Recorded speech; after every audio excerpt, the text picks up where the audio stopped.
আসসালামু আলাইকুম এভরিওয়ান। নতুন আরেকটি ব্লগ নিয়ে আপনাদের সামনে হাজির হয়ে গেলাম এটি কুকিং জোন থেকে। আশা করি সবাই অনেক ভালো আছেন। আলহামদুলিল্লাহ, আপনাদের দোয়ায় আপনাদের ভালোবাসা আমিও অনেক ভালো আছি। আজকের ব্লগটা হচ্ছে ছোট একটা রান্নার আয়োজন। এখানে আমি খিচুড়ির প্রিপারেশন নিয়েছি। কিছু গরিব দুঃখী মানুষদেরকে ইফতারের আয়োজন করব, খাবার দিব। এর জন্য ছোটোখাটো একটা আয়োজন। আমরা সবাই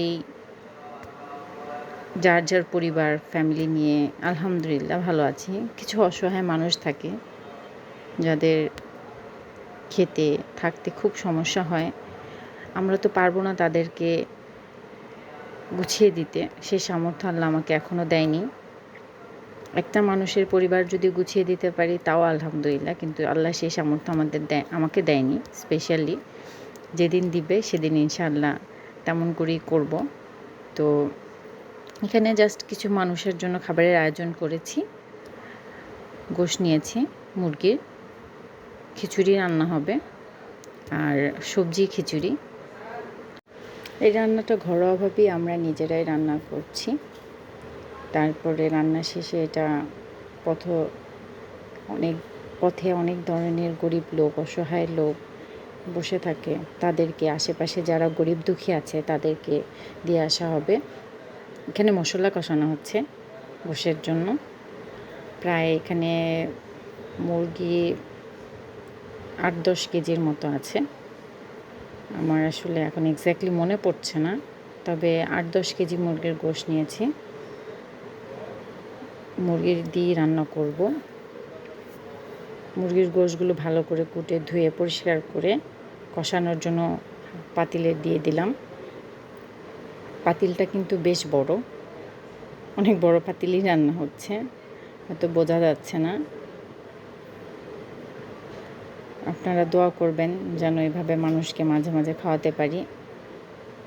খুবই ভালো লাগে। এটার মধ্যে যে কী একটা আনন্দ, কী একটা সুখ, সেটা আসলে বলে বোঝানো যাবে না। এখানে সবজি নিয়েছি, নানান রকমের সবজি নিয়েছি। মাংসটা বেশ ভালোভাবেই কষানো হয়ে গেছে। এখন এটার মধ্যে সবজিগুলো দিয়ে দিব। এখানে মিষ্টি কুমড়া, পেঁপে, আলু, গাজর এগুলো নিয়েছি। সবগুলো একসাথে দিয়ে ভালো করে মিক্সড করে নিব। এখানে সবজির পরিমাণও বেশ ভালো পরিমাণে সবজি নিয়েছি। সবজিগুলোর সাথে ভালো করে মিক্সড করে নিচ্ছি, নেড়ে চেড়ে। এটা একটু ভালো করে কষাবো, তারপরে চাল ডাল এগুলো দিয়ে দিব। যেহেতু ভুনা খিচুড়ি হচ্ছে, তাই এটা একটু ভালো করে কষিয়ে নিচ্ছি। কষানোর পরে এটার লুকটা এভাবে এসেছে, বেশ ভালোই লাগছে দেখতে। মনে হচ্ছে এটাই খেয়ে নিই। এটা কয়েকটা ভাগে আমি আলাদা আলাদা করে ভাগ করে নিয়েছি, যেহেতু এক হাঁড়িতে রান্না হবে না। চালের পরিমাণও বেশ ভালো পরিমাণে চাল ছিল। এখন এই চালটা আমি গুছিয়ে নিব, ভালো করে ধুয়ে পরিষ্কার করে নিব। মাংসটার চেহারাটা কিন্তু বেশ সুন্দর হয়েছে। এখানে আমি ভালো করে ধুয়ে চালটাকে নিয়ে সবজিটাকে দিয়ে দিয়েছি। কয়েকটা ভাগে ভাগ করে নিয়েছি, কারণ আমি আগেই বলেছি যে এক হাঁড়িতে এটা রান্না হবে না, এটা রান্না করা সম্ভব না। ভালো পরিমাণে রান্না এটা। এখানে আমি বড় বড় 2টা হাঁড়িতে রান্না বসিয়েছি। এগুলো সবই গরিব দুঃখীদের জন্য আমি প্যাকেট করে দিয়ে আসবো। রান্না কিন্তু শেষ, আলহামদুলিল্লাহ সুন্দরভাবে রান্না হয়েছে। এটা হচ্ছে ভুনা খিচুড়ি।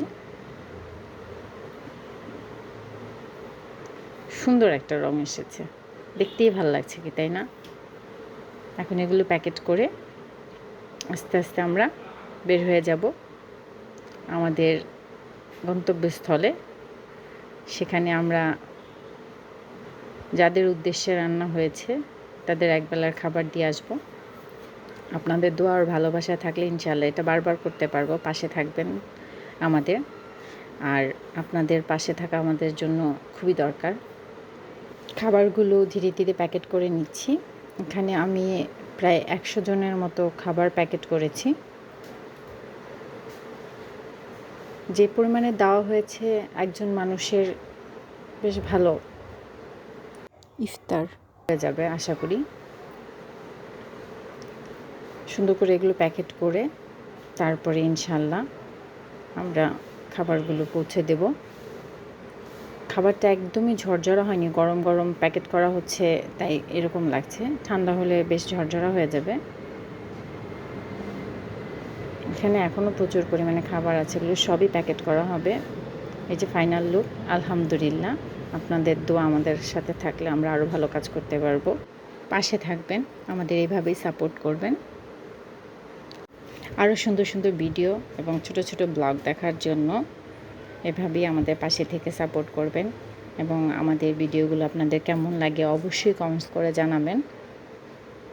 এখানে খাবারগুলো প্যাকেট করে দেওয়া হয়েছে।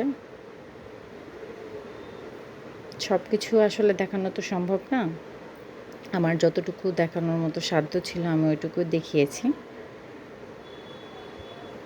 এগুলো এখন প্যাকেট করে নিয়ে যাওয়া হচ্ছে।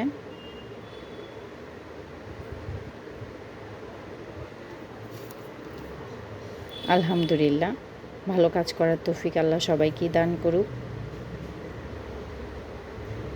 আপনারা এইভাবে আমাদের পাশে থাকবেন। আজ এখানে আবার নতুন কোনো ভিডিও নিয়ে হাজির হয়ে যাব এটি কুকিং জোন থেকে। আল্লাহ হাফেজ।